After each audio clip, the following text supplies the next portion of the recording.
All right, I just saw somebody say that the AC will not turn on with the StarNex remote start. So we're going to test it. I'm just going to turn the key on, make sure the AC is turned on.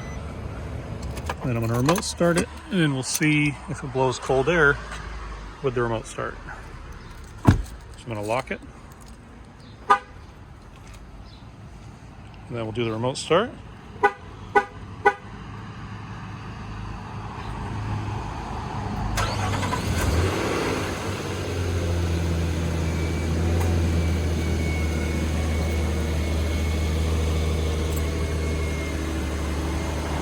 And we'll see if it's blowing cold air as soon as I unlock it here.